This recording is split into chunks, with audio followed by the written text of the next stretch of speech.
The Clockmaker's Secret. In a bustling city where the streets were alive with the hum of markets and the clatter of footsteps, there stood a small, unassuming clock shop on the edge of an old cobblestone square. The shop belonged to an enigmatic man named Elias, a master clockmaker whose creations were unparalleled. Elias was known not just for his skill, but for his peculiar habit. He never sold his finest clocks.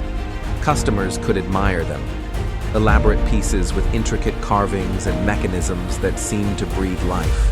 But Elias always shook his head, saying, "These are not for sale. Their time is yet to come." One day, a young woman named Clara wandered into the shop. She had heard whispers of Elias and his wondrous creations and was drawn by curiosity. Clara wasn't there to buy a clock. She came seeking answers. Her father, a historian, had disappeared years ago while researching a mysterious artifact, a golden key adorned with symbols no one could decipher. Clara now carried that very key, its mystery unsolved. As she explored the shop, her eyes fell on a magnificent clock resting in the corner. Unlike the others, it wasn't ticking.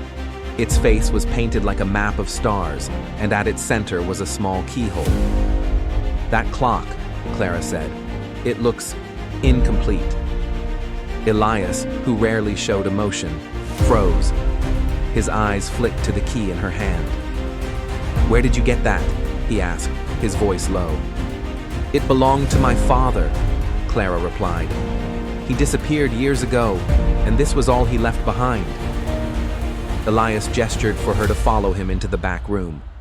There, amidst tools and sketches, he revealed a dusty journal. "Your father and I worked together," he said. "This key was meant for something extraordinary." He explained that the clock was no ordinary timepiece. It was a portal, designed to open a window to moments long past, or yet to come. The key was the final piece, but its power was unpredictable. "It's why I never sold it," Elias confessed. "It could bring answers, or more questions." Clara's heart raced.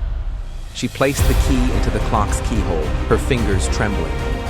As she turned it, the clock's hands spun wildly, and a golden light filled the room. In the glow, Clara saw a vision of her father, alive and well, standing in a vast library filled with ancient tomes. He was searching for something, his expression determined. Before she could call out, the vision faded, and the clock stilled once more.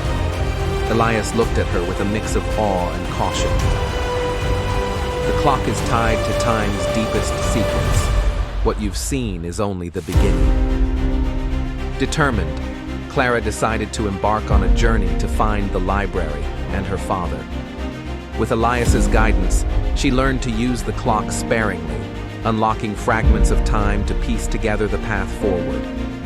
The clock became her compass, leading her through hidden realms of history and glimpses of the future.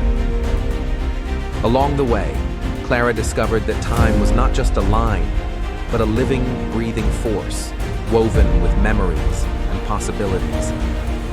Years later, Clara returned to the shop, her father by her side. Together, they thanked Elias for guarding the clock and its secrets. But when they turned to leave, they found the shop empty, the clockmaker gone, leaving only a ticking clock and a note. The greatest gift of time is not its answers, but the journey it inspires. And so, Clara's story became legend, a tale of time, love, and the mysteries that bind us all. Every day we post interesting and instructive stories. Follow us to keep track of our account. Harshu Thoughts.